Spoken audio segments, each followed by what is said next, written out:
Okay, Ben, riding static bikes, either a watt bike like the one that you've been using here, or the Shimano Jig. I always get it the wrong way around. It's a jig. That's an entirely different thing from riding a real bike in the real world. Yes. Just explain a bit about that for us. So on a static bike or a bike on a turbo trainer, the human element of the bike moves rather than the bike moving itself. So the bike remains static, and then the person moves around the bike. And that's not natural, really, is it? It's not. It's not. And when you ride your bike in the real world, you know, if you were to actually analyse how you ride, the bike moves like this. So every time you put power down, the bike moves like this. So we use Leomo, which is this device here, to understand how the rider cycles in the real world. So we have a sensor for each of the feet. So you've got left foot, left thigh, right thigh. We have a torso sensor and a sacrum sensor, so just on the lower back. And we usually send the rider up the road. We've got a lovely climb out the back of here. And on the climb, it really exaggerates how somebody pedals.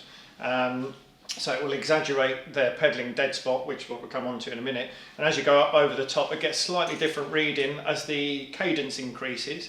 And it gets flatter, so you're pedalling faster. Yeah, absolutely. Less effort. There is a difference between somebody riding on a climb in terms of cadence and when it flattens out, and even on the descent.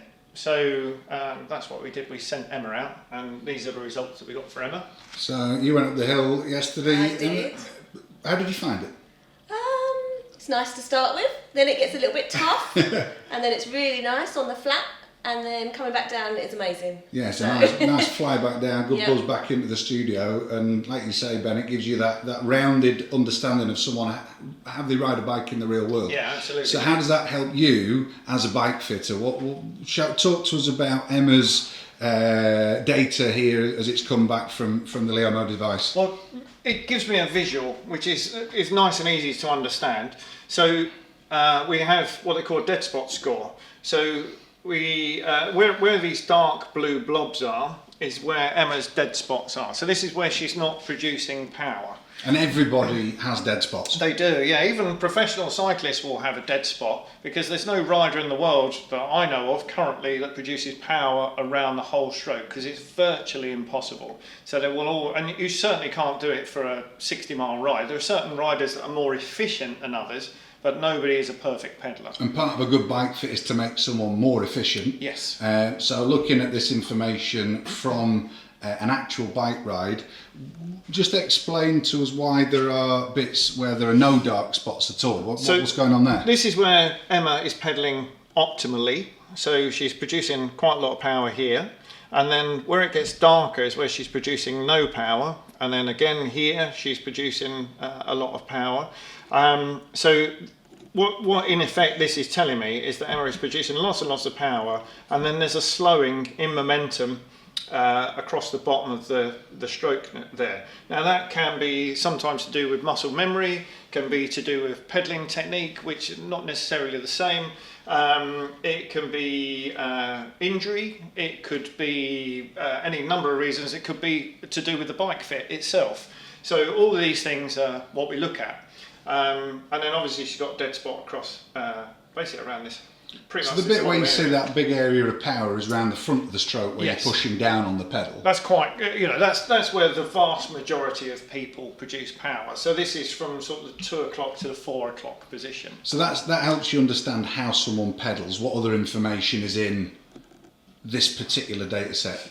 We also have things such as foot AR, which is the angle of rotation of the foot between when the foot is at its lowest angle and when the foot's at its highest. So if you imagine that somebody's pedaling, they generally tend to pedal like this. So imagine my hand is the foot, and the foot comes up like this, and that's how most people pedal.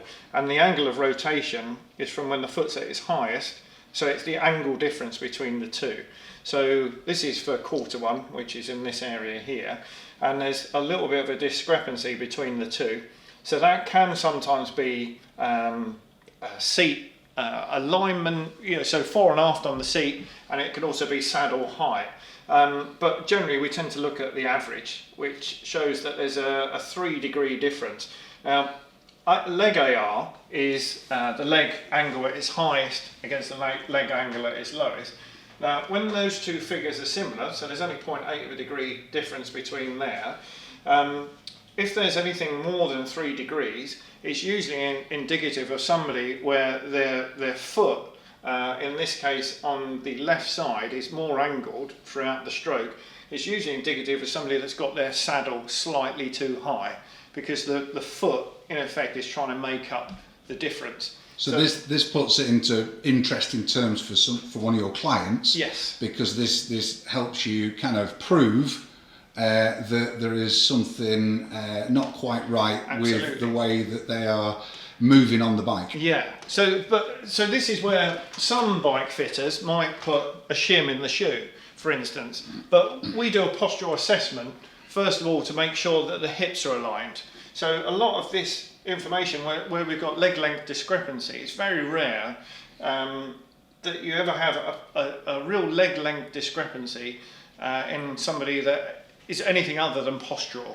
So it's different when you have a leg break, particularly tib or fib and femur break, then that, we would then really seriously look at shimming shoes. But I mean, I've seen shims that are ridiculous. But this gives us lots and lots of information. So she might be listing to one side, so she might be leaning to one side slightly, which is giving us a skewed view. But I also have other information here. So this is the degree at which the pelvis is at. And anything over 60 degrees is usually an indication that somebody's not comfortable in their saddle because they're not able to rotate their pelvis round. So we often see this with people that have their bars too low, particularly riders that want to slam stem.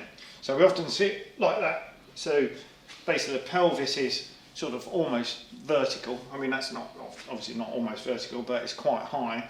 And they're like this. And a lot of people see pro riders who often have a slam stem, and Yes. they want to look. Basically, they want to look cool. They want their bike to look cool. Yeah. But not And they look necessarily. ridiculous on it. Yeah. So. Not necessarily better or faster. No, so what I often find is that when somebody's got a pelvic angle like that, their bars are usually too high. Or it could indicate a back injury, for instance, but we try and distribute the load over the whole back. So you go from this position where the bars are really low, and you end up usually with this curve in the back, and then we sort of bring them to that position. And then what that does is it relaxes the back, rotates the pelvis, but also that could be that pelvic angle could be something along the lines of an ill-fitting seat. So if you buy seats the way that I used to buy them, which is what does it look like, how much does it weigh, is it within budget? Brilliant. That's how I used to buy a seat. Yeah, same thing as the slamming. Really want it to look good. Absolutely. And can I afford it? Yeah. So you have a bike that looks absolutely fantastic, and you look ridiculous on it. So.